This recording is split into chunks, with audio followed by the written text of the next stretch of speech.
വയനാട് കുറുവയിൽ കാട്ടാന ആക്രമണത്തിൽ കൊല്ലപ്പെട്ട ഇക്കോ ടൂറിസം ജീവനക്കാരൻ പോളിന്റെ സംസ്കാര ചടങ്ങുകൾ തുടങ്ങി. പുൽപ്പള്ളി സെന്റ് ജോർജ് പള്ളിയിലാണ് ചടങ്ങ്. സഹായവുമായി ബന്ധപ്പെട്ട ഉത്തരവ് വായിച്ചു കേൾപ്പിച്ച ശേഷമാണ് പോളിന്റെ മൃതദേഹം വീട്ടിലേക്ക് എത്തിക്കാൻ ബന്ധുക്കൾ തയ്യാറായത്. ADM ദേവകി സ്ഥലത്തെത്തി ഉത്തരവ് കുടുംബത്തെ വായിച്ചു കേൾപ്പിച്ചു. പോളിന്റെ ഭാര്യയ്ക്ക് സർക്കാർ ജോലിയും അടിയന്തര ധനസഹായമായി 10 ലക്ഷം രൂപയും ഉടൻ കൈമാറും. രാഹുൽ സുരേഷ് സെന്റ് ജോർജ് പള്ളിയിൽ നിന്ന് ചേരുന്നുണ്ട്. രാഹുൽ, സംസ്കാര ശുശ്രൂഷകൾ ആരംഭിച്ചോ?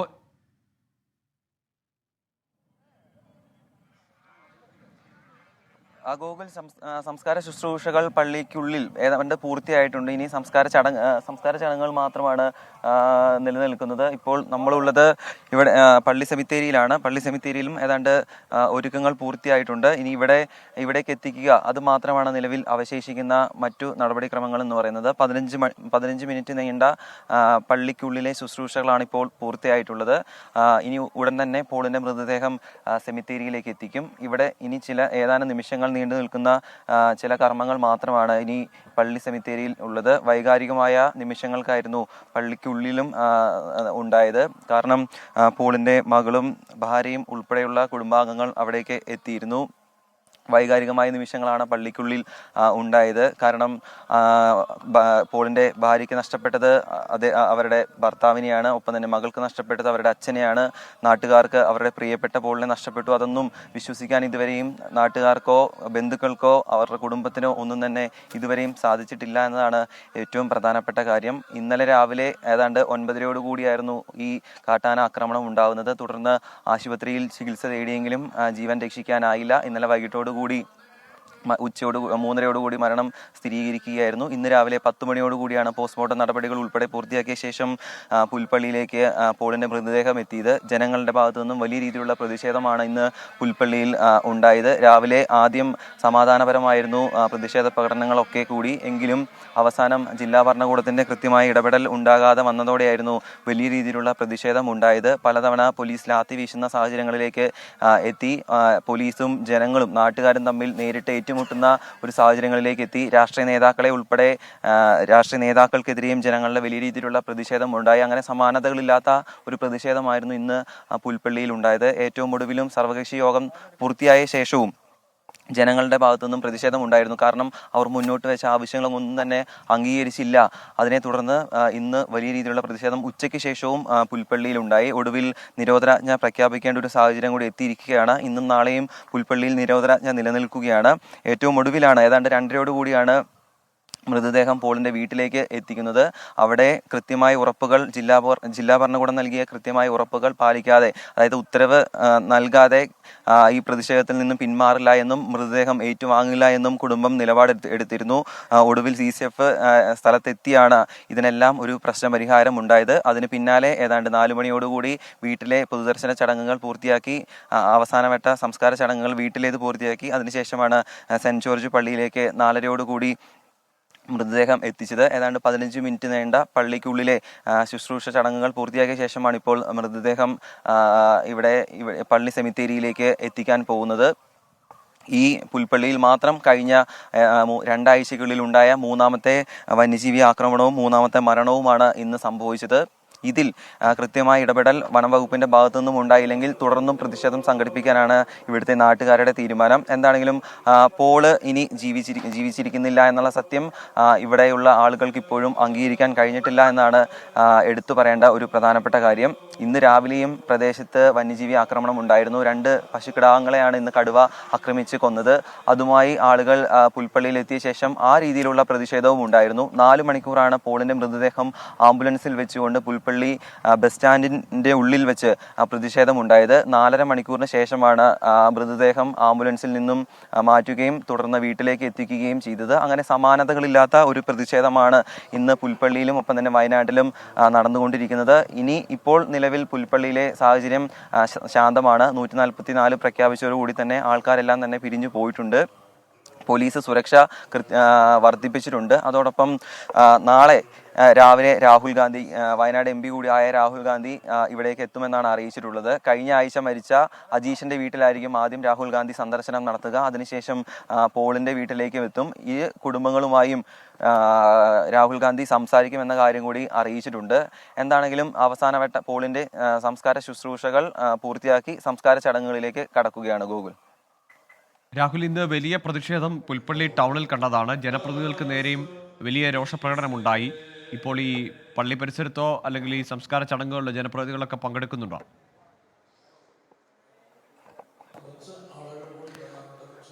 ഗൂഗിൾ, നിലവിൽ ടി സിദ്ദിഖ് MLA ഉൾപ്പെടെയുള്ള ആളുകൾ ഈ സംസ്കാര ശുശ്രൂഷകളിൽ പങ്കെടുക്കുന്നില്ല എന്നാണ് നമ്മൾ മനസ്സിലാക്കുന്നത്. കാരണം അവർക്ക് നേരെ വലിയ രീതിയിലുള്ള പ്രതിഷേധമാണ് ഇന്ന് ഉണ്ടായത്. രാവിലെ ജനങ്ങളോടൊപ്പം ചേർന്ന് നിന്നവർ ഈ പ്രതിഷേധ പ്രകടനങ്ങളിൽ പങ്കെടുത്തെങ്കിലും അവസാനം വിളിച്ച സർവകക്ഷി യോഗത്തിൽ കൃത്യമായി ജനങ്ങൾക്ക് വേണ്ടി സംസാരിച്ചില്ല എന്നാണ് രാഷ്ട്രീയ നേതാക്കൾക്കെതിരെ ഉണ്ടായ പ്രധാനപ്പെട്ട ആരോപണം.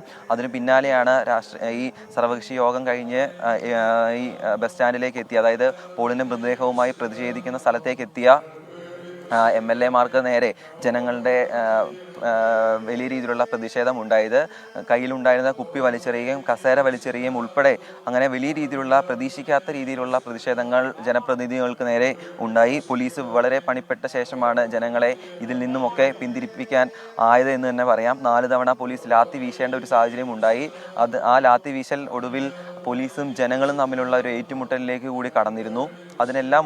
ഏറ്റവും ഒടുവിലാണ് ഈ CCF നൽകിയ ഉറപ്പിന്മേൽ ഈ മൃതദേഹം കുടുംബം ഏറ്റുവാങ്ങുകയും തുടർന്ന് സംസ്കാര ചടങ്ങുകളിലേക്ക് കടക്കുകയും ചെയ്തത്.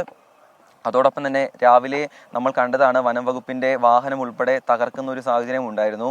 അതിന് പ്രധാനപ്പെട്ട കാരണമായി അവർ പറഞ്ഞത് ഈ കാട്ടാനകളെ അല്ലെങ്കിൽ കടുവേനെ ഉൾപ്പെടെ കാട്ടിലേക്ക് തുരത്തേണ്ട ആളുകൾ ഇവിടെ വെറുതെ ഇരിക്കുകയാണ്, തങ്ങളുടെ പ്രശ്നങ്ങളിൽ കൃത്യമായി ഇടപെടൽ നടത്തുന്നില്ല. അങ്ങനെ ഇടപെടൽ നടത്താത്ത വനം വകുപ്പ് ജീവനക്കാർക്കെതിരെ കൃത്യമായ പ്രതിഷേധം തങ്ങളുടെ ഭാഗത്തു നിന്ന് ഇനിയും ഉണ്ടാകുമെന്ന് അവർ പറഞ്ഞിരുന്നു. വനം വകുപ്പ് വാഹനം ഭാഗികമായി തകർത്തു. ടയറിൻ്റെ കാറ്റ് കുത്തിവിടുന്ന ഒരു സാഹചര്യം ഉണ്ടായിരുന്നു. പടുത ഉൾപ്പെടെ വലിച്ചു കീറിയിരുന്നു. അതിനുശേഷം ഇന്ന് രാവിലെ കടുവ ആക്രമണത്തിൽ ചത്ത ആ പശുക്കിടാവിൻ്റെ മൃതദേഹം ആ വാഹനത്തിന് മുകളിൽ കെട്ടിവെച്ച് വരെ പ്രതിഷേധിക്കുന്ന ഒരു സാഹചര്യം ഉണ്ടായി. അങ്ങനെ സമാനതകളില്ലാത്ത പ്രതിഷേധമാണ് ഇന്ന് ഉണ്ടായത്.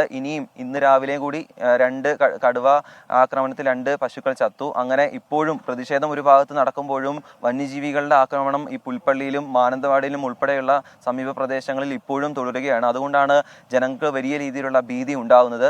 പ്രതിപക്ഷ നേതാവ് ഉൾപ്പെടെ പറഞ്ഞത് ഈ ഭീതി കൊണ്ടാണ് ഇത്തരത്തിൽ രോഷാകുലരായ ആളുകൾ എന്നാണ്. പക്ഷേ അതല്ല സാഹചര്യം. ഇവിടെ ആളുകൾക്ക് ജീവിക്കാൻ കഴിയാത്തൊരു സാഹചര്യം കൂടിയുണ്ട്. എപ്പോഴാണ് വന്യജീവി ആക്രമണം ഉണ്ടാകുന്നത് എന്ന് പറയാൻ കഴിയാത്തൊരു സാഹചര്യമുണ്ട്. ആളുകൾ പലപ്പോഴും രാത്രിയായിരുന്നു ഇതുവരെ പുറത്തിറങ്ങാൻ മടിച്ചിരുന്നെങ്കിൽ ഇപ്പോൾ പകലും അത്തരത്തിലുള്ള ആക്രമണങ്ങൾ ഉണ്ടാകുന്നു. കഴിഞ്ഞ 3 മരണവും, അതായത് കാട്ടാനാക്രമണത്തിൽ ഉണ്ടായ 3 മരണവും ഏതാണ്ട് രാവിലെയാണ് നടന്നത്. ഇന്ന് രാവിലെ കടുവ ആക്രമിച്ച് കൊന്ന കടുവയുടെ ആക്രമണം ഉണ്ടായത് ഇന്ന് രാവിലെയാണ്. അങ്ങനെ പകലും ആളുകൾക്ക് പുറത്തിറങ്ങാൻ കഴിയാത്തൊരു സാഹചര്യം പുൽപ്പള്ളിയിൽ ഉണ്ട് എന്നാണ് ഇവിടുത്തെ ആളുകൾ പറയുന്നത്. അതിനെല്ലാമാണ് ഇവിടുത്തെ ആളുകൾ ഇന്ന് പ്രതിഷേധിച്ചത്. അതിനെല്ലാമാണ് അവർ പരിഹാരം ആവശ്യപ്പെട്ടത്. പക്ഷേ ജില്ലാ കളക്ടർ ഈ പ്രദേശത്തേക്ക് തിരിഞ്ഞു നോക്കുക പോലും ചെയ്തിട്ടില്ല എന്ന് അവർ പറയുന്നു. ഇന്നലെ രാവിലെയാണ് ഈ ആക്രമണം ഉണ്ടായത്. പക്ഷേ ഇതുവരെയും ജില്ലാ കളക്ടർ സംഭവ സ്ഥലത്ത് എത്തുകയോ ആളുകളുമായി സംസാരിക്കുകയോ ചെയ്തിട്ടില്ല. പകരം CCF-നെ ചുമതലപ്പെടുത്തിക്കൊണ്ട് ആ ക്രമീകരണങ്ങൾ നടത്തുകയാണ് ചെയ്തത്. അതോടൊപ്പം വനം മന്ത്രിയുടെ ജില്ല കൂടിയാണ്, വനം മന്ത്രിക്ക് ചുമതല നൽകിയിരിക്കുന്ന ജില്ല കൂടിയാണ് വയനാടെന്ന് പറയുന്നത്. പക്ഷേ അപ്പോഴും വനം മന്ത്രി ഈ ജില്ലയിലേക്ക് എത്തിയില്ല എന്ന് പറയുന്നു. ആകെ എത്തിയത് ഈ 2 MLA-മാർ മാത്രമാണ്. അങ്ങനെ വലിയ രീതിയിലുള്ള പ്രതിഷേധം രാഷ്ട്രീയ നേതാക്കൾക്ക് നേരെയും ഉണ്ടായി. ഇപ്പോൾ പള്ളിയിൽ നിന്നും പോളിൻ്റെ മൃതദേഹം ഇവിടെ കല്ലറയിലേക്ക് എത്തിക്കുന്ന ഒരു കാഴ്ച കൂടിയാണ് ഇവിടെ നിന്നും പങ്കുവയ്ക്കാനുള്ളത്. പള്ളിക്കുള്ളിലെ ശുശ്രൂഷകൾ ഏതാണ്ട് പൂർത്തിയായിട്ടുണ്ട്. അതിനുശേഷം കല്ലറയിലേക്ക് എത്തിക്കുകയാണ്. ഇനി ഏതാണ്ട് നിമിഷങ്ങൾ മാത്രമാണ് ഈ ചടങ്ങുകൾ അവശേഷിക്കുന്നുള്ളൂ. അവരുടെ പ്രിയപ്പെട്ട പുൽപ്പള്ളിക്കാരുടെ പ്രിയപ്പെട്ട പോളിന് അവസാന യാത്ര, അന്ത്യയാത്ര നൽകാനുള്ള ഒരു പരിശ്രമത്തിൽ കൂടിയാണ് ഇവിടെയുള്ള നാട്ടുകാർ. അതിൻ്റെ തത്സമയ ദൃശ്യങ്ങളാണ് ഇപ്പോൾ നമ്മൾ കണ്ടുകൊണ്ടിരിക്കുന്നത്. പോളിൻ്റെ മൃതദേഹവുമായി പള്ളി സെമിത്തേരിയിലേക്ക് എത്തിക്കൊണ്ടിരിക്കുന്നു. പുൽപ്പള്ളിയിലെ സെൻറ്റ് ജോർജ് പള്ളിയിലാണ് സംസ്കാര ചടങ്ങുകൾ നടക്കാൻ പോകുന്നത്. പോളിൻ്റെ ബന്ധുക്കൾ, പോളിൻ്റെ ഭാര്യ, മകൾ ഉൾപ്പെടെയുള്ള ആളുകൾ ഇവിടേക്ക് എത്തുന്നുണ്ട്. ആ ദൃശ്യങ്ങൾ കൂടിയാണ് ഇപ്പോൾ പ്രേക്ഷകർ കണ്ടുകൊണ്ടിരിക്കുന്നത്. വളരെ വേദനാജനകമായ ഒരു സാഹചര്യം, വേദനാജനകമായ കാഴ്ചകൾ അതാണ് പങ്കുവയ്ക്കുവാനുള്ളത്. പോളിപ്പോഴും എല്ലാവരെയും വിട്ടുപോയി എന്ന് വിശ്വസിക്കാൻ ഇതുവരെയും പുൽപ്പള്ളിക്കാർക്ക് കഴിഞ്ഞിട്ടില്ല.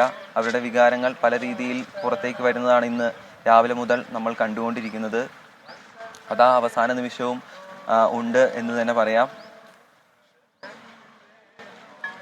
കുറുവ ദ്വീപിൽ കാട്ടാനയുടെ ആക്രമണത്തിൽ കൊല്ലപ്പെട്ട വനംവകുപ്പ് ജീവനക്കാരൻ പോളിൻ്റെ സംസ്കാര ശുശ്രൂഷകളാണ് പൂർത്തിയായത്. ശേഷം സെമിത്തേരിയിലേക്ക് മൃതദേഹം എത്തിക്കുന്ന ദൃശ്യങ്ങളാണ് കാണുന്നത്. പുൽപ്പള്ളി സെൻറ് ജോർജ് പള്ളിയിലാണ്, സെമിത്തേരിയിലാണ് ഇനി സംസ്കാര ചടങ്ങുകൾ നടക്കുക.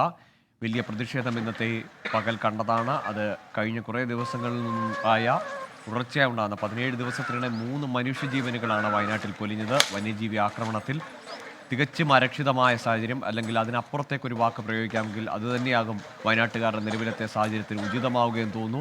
അങ്ങനെ ഈ സംസ്കാര ശുശ്രൂഷകൾ നടക്കുമ്പോഴുമൊക്കെ അവർ അരക്ഷിതമായ ഒരു സാഹചര്യത്തിലാണ്. ഏത് സമയത്തും ഒരു വന്യജീവി ആക്രമണം പ്രതീക്ഷിക്കുന്ന തരത്തിലേക്ക് വയനാട്ടിലെ ജീവിതം അത്രത്തോളം സുരക്ഷിതമല്ലാത്ത അല്ലെങ്കിൽ അരക്ഷിതമായ ഒരു സാഹചര്യത്തിലാണ് വയനാട്ടുകാർ കടന്നുപോകുന്നത്. ആത്മരക്ഷമെല്ലാം ഇന്ന് പുൽപ്പള്ളിയിൽ കണ്ടതാണ്. ആ രോഷം ഒരുപക്ഷെ ആ കൂട്ടം പിടിവിട്ടുപോയി ജനപ്രതിനിധികൾക്ക് നേരെയും വനംവകുപ്പിൻ്റെ ജീവനക്കാർക്ക് നേരെയും വാഹനങ്ങൾക്ക് നേരെയും ഒക്കെ അവരുടെ വലിയ പ്രതിഷേധം പ്രകടിപ്പിക്കുകയും ചെയ്ത് കണ്ടതാണ്.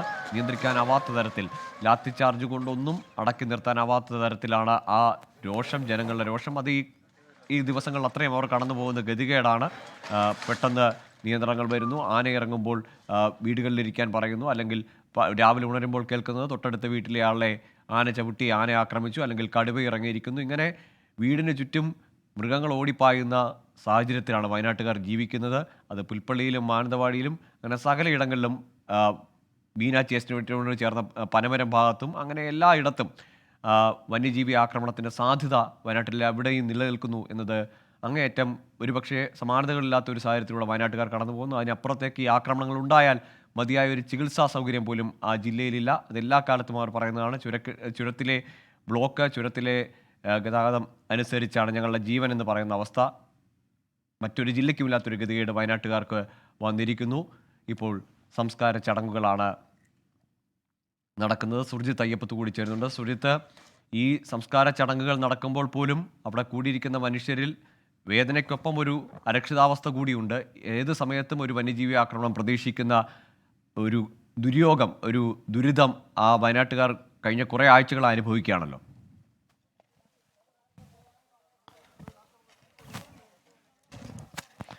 ഗൂഗിൾ, താങ്കൾ സൂചിപ്പിച്ചത് തന്നെയാണ്.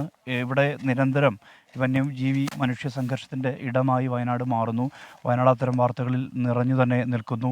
എന്നും ഇത്തരം സംഭവവികാസങ്ങൾ ആവർത്തിക്കപ്പെടുന്നു എന്നുള്ളതാണ് ഏറ്റവും വലിയ ദുരന്തം. 3 മരണങ്ങൾ, 16 ദിവസത്തിനിടെ 3 മരണങ്ങളാണ് വയനാട് ജില്ലയിൽ സംഭവിച്ചിട്ടുള്ളത്. ആദ്യം 30-ാം തീയതി തോൽപ്പെട്ടിയിലെ ലക്ഷ്മണൻ, അദ്ദേഹം ആദിവാസി വിഭാഗത്തിലെ ഒരു മനുഷ്യനാണ്. ഒരു തോട്ടത്തിൻ്റെ കെയർ ടേക്കറായിരുന്നു. അദ്ദേഹം കാട്ടാന ചവിട്ടി കൊലപ്പെടുത്തി. അതിനുശേഷം ഒരാഴ്ച മുമ്പാണ് ചാലികതയിൽ അജീഷിൻ്റെ മരണം സംഭവിച്ചത്. അജീഷിൻ്റെ മരണം അതിനുശേഷം അന്ന് തന്നെ അജീഷിൻ്റെ മകൾ തൊട്ടടുത്ത ദിവസം പറഞ്ഞത്, അവരുടെ പ്രതികരണം വളരെ ശക്തമായ ഭാഷയിലുള്ള പ്രതികരണമായിരുന്നു, മറ്റാർക്കും ഈ ഗതി വരരുത് എന്ന്.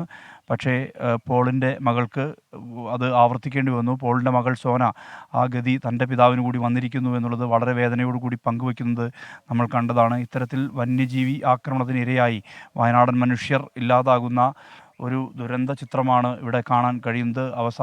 അവസാന യാത്രയപ്പ് നൽകുകയാണ് ഇപ്പോൾ പോളിനെ. സെൻറ് ജോർജ് പള്ളിയിൽ, യാക്കോബായ പള്ളിയിലാണ് ഈ ചടങ്ങുകളെല്ലാം തന്നെ നടക്കുന്നത്. അവസാന പ്രാർത്ഥനയാണ് ഇപ്പോൾ നടക്കുന്നത്. ബന്ധുക്കൾ എല്ലാവരുമുണ്ട്. മകൾ സോനയുണ്ട് തൊട്ടടുത്ത്. വളരെ വിതുമ്പലോടുകൂടി അദ്ദേഹത്തിൻ്റെ ഏറ്റവും പ്രിയപ്പെട്ട മനുഷ്യരെയാണ് ഇവിടെ നമുക്ക് ഇപ്പോൾ കാണാൻ കഴിയുന്നത്. അവസാനവട്ട ശുശ്രൂഷകൾ നടക്കുന്നു. പള്ളിയിൽ നിന്ന് അല്പസമയം മുമ്പാണ് മൃതദേഹം സെമിത്തേരിയിലേക്ക് എത്തിച്ചത്. എന്തായാലും ഒരു ദുരന്ത ചിത്രമായി വയനാട്ടിൽ മാറിയിരിക്കുകയാണ് ഈ പോളിൻ്റെ മരണം.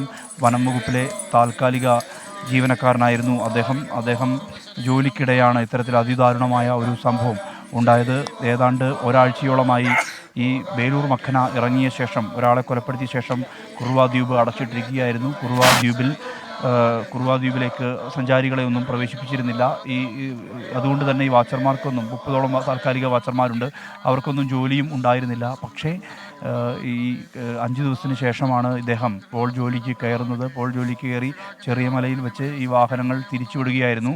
അതായത് അവിടേക്ക് കർണാടക ഭാഗത്തു നിന്നുമെല്ലാം തന്നെ വാഹനങ്ങൾ ഈ ചെറിയമല ഭാഗത്തു കൂടിയാണ് വരിക. ആ വാഹനങ്ങളെല്ലാം തന്നെ തിരിച്ച് വിടുന്നതിനിടെയാണ് 5 കാട്ടാനകൾ, അതിൽ നിന്ന് ഒരു കാട്ടാന വന്ന് ഇദ്ദേഹത്തെ ചവിട്ടി വീഴ്ത്തുന്നത്. അതിനുശേഷം നേരെ കൊണ്ടുപോയത് മാനന്തവാടി മെഡിക്കൽ കോളേജിലേക്കാണ്. മാനന്തവാടി മെഡിക്കൽ കോളേജിൽ ആന്തരിക രക്തസ്രാവം ഉണ്ടായിരുന്നു. പരിശോധനയിലാണ് അത് വ്യക്തമായത്. മാത്രമല്ല വാരിയലിന് ക്ഷതമേറ്റിരുന്നു. ഈ ശ്വാസമെടുക്കാൻ വലിയ രീതിയിൽ പ്രയാസപ്പെട്ടിരുന്നു. ഇതേ തുടർന്നാണ് വേഗത്തിൽ തന്നെ കോഴിക്കോട് മെഡിക്കൽ കോളേജിലേക്ക് കൊണ്ടുപോകുക എന്നുള്ള നടപടിയിലേക്ക് കടന്നത്. പക്ഷേ അത് വൈകിയെന്ന് കുടുംബം തന്നെ ആരോപിക്കുന്നു. ആ നടപടി മണിക്കൂറുകൾ വൈകി എന്നുള്ള ആക്ഷേപമാണ് ഈ കുടുംബം ഉന്നയിക്കുന്നത്. ഒരുപക്ഷെ മതിയായ ചികിത്സാ സൗകര്യങ്ങൾ ഇവിടെ ഉണ്ടായിരുന്നെങ്കിൽ ഈ ജീവൻ രക്ഷപ്പെടുമായിരുന്നു. അത്തരം ചികിത്സാ സൗകര്യങ്ങൾ മാനന്തവാടി ആശുപത്രിയിൽ ലഭ്യമാക്കാത്ത ഒരു സ്ഥിതി ഉണ്ട് എന്നതുൾപ്പെടെയുള്ള ആക്ഷേപങ്ങളും പരാതികളും ഉയരുകയാണ് ഉണ്ടായത്. ഇതിനുശേഷം മൃതദേഹം നേരെ കോഴിക്കോടെത്തി. അതിനുശേഷം 2 മണിക്കൂറിന് ശേഷമാണ് മരണം സംഭവിക്കുന്നത്. പിന്നീട് പോസ്റ്റ്മോർട്ടം നടപടികൾ രാത്രി തന്നെ പൂർത്തിയാക്കി. ഇതിനുശേഷം ഇന്ന് രാവിലെയാണ് മൃതദേഹം ഇവിടേക്ക് കൊണ്ടുവന്നത്. ആദ്യം കളക്ട്രേറ്റിൽ വെക്കാനുള്ള ഒരു ആലോചനയാണ് ഉണ്ടായിരുന്നത്. പക്ഷേ അതിനുശേഷം കളക്ട്രേറ്റിൽ വെച്ച് പ്രതിഷേധം നടന്നില്ല. നേരെ കൊണ്ടുവന്ന് പുൽപ്പള്ളിയിലേക്ക് കൊണ്ടുവന്ന ശേഷം പുൽപ്പള്ളിയിൽ അതൊരു കനത്ത പ്രതിഷേധത്തിൻ്റെ വഴിയായി. ശരി, കുറുവാ ദ്വീപിൽ വനം വകുപ്പ് താൽക്കാലിക ജീവനക്കാരനായ പോളാണ് കാട്ടാനാക്രമണത്തിൽ കൊല്ലപ്പെട്ടത്. പോളിന്റെ സംസ്കാര ചടങ്ങുകളാണ് പുൽപ്പള്ളി സെന്റ് ജോർജ് പള്ളിയിൽ പുരോഗമിക്കുന്നത്.